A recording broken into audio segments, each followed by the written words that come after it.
I'm glad we're able to move forward on the Sentencing Commission and do it by voice vote. Since 2018, as the chairman said, the commission hasn't been able to amend the sentencing guidelines because it lacks the number of commissioners for a quorum. If these nominees are confirmed, they'll be able to do their work. Congress created the commission to promote transparency and improve federal sentencing. It's also tasked with providing information so that Congress can make evidence-based policy decisions about sentencing. Because it's a bipartisan agency, we won't all agree with the policy positions put forward by the members, but it's important that the commission be able to get to work fixing the issues that have come up with the guidelines since 2018. Now to the judicial nominees. I'll be supporting Judge Haynes.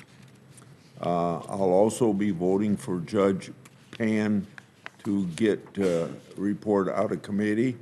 I've got further study to do on her nomination before I decide how I would vote on the floor.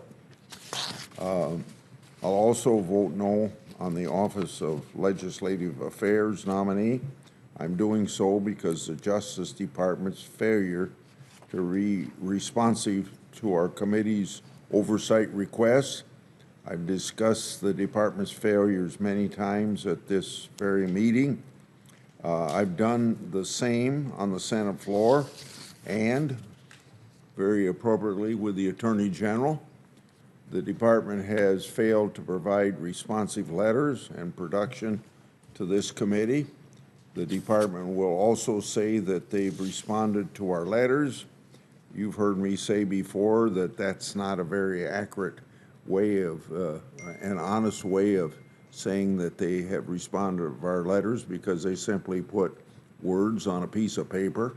That's not responsiveness. Answering our questions, producing documents is a way to measure responsiveness.